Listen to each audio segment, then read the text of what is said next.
Finally আজকে রূপক চাউমিনটা একা একা বানিয়েছে, সমস্ত প্রিপারেশনটা একা একা করেছে এবং রান্নাটাও একা একা করেছে।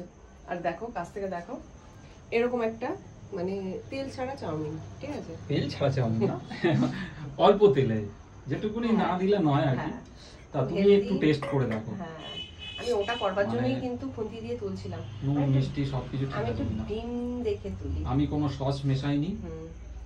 সসটা যার যার পরিমাণ মতো তোমরা সস নিয়ে খাবে। একটা চামচ যার জন্য লাগবে। একটু ড্রাই টাইপের হয়েছে। একটু চামচ লাগবে দাও।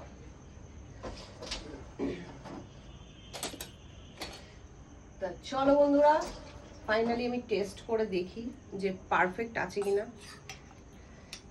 নুনটা একটু হয়তো কম হতে পারে, জানি না।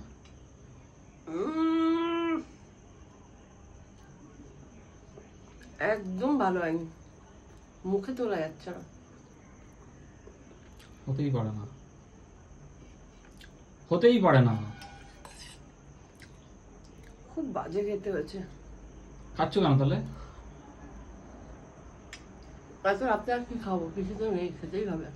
কষ্ট করে করলাম, তাও বদনাম করছো। না গো, সত্যিই ভালো হয়েছে। সিরিয়াস সিরিয়াস, মনটা খারাপ হয়ে যায় না এরকম খারাপ বললে? খারাপ তো দুপুরবেলা পাবদা মাছটা, কালকের চিকেনটা, প্রতিশোধ। প্রতিশোধ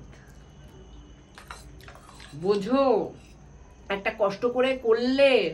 ঠিক আছে, তুমি কোনটা তুমি বলেছি, কোনটা কম হয়েছে বেশি হয়েছে বলো। নুনটা আমার একটু বেশি লাগছে। বেশি লাগছে? আমি তো ভাবছিলাম নুন হয়তো তুমি বলবে কম হয়েছে। আর গোলমরিচের গুঁড়ো টুড়ো সবকিছু ঠিক আছে? একটু দিলেও অসুবিধা নেই। তা কষ্ট করে রান্না করলে খারাপ হলেও সেটা ভালো বলতে হয়, ঠিক আছে?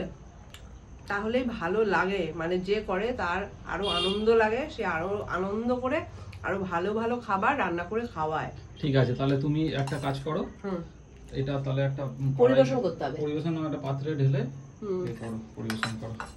আমি এটা ঘরেই নিয়ে যাবো। আর পাচ্ছি না, আমি হাওয়ায় গিয়ে বসি। বাবা কেন? দেখো কেমন কাটনি লাগে রান্নাঘরে, ঘন্টার পর ঘন্টা থাকতে কেমন মজা লাগে দেখো।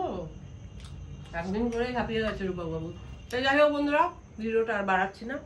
এখন অনেকটা রাত্রি হচ্ছে, মানে 10:30 বেজে গেছে। আমরা এখন খাওয়া দাওয়া করবো। টাটা।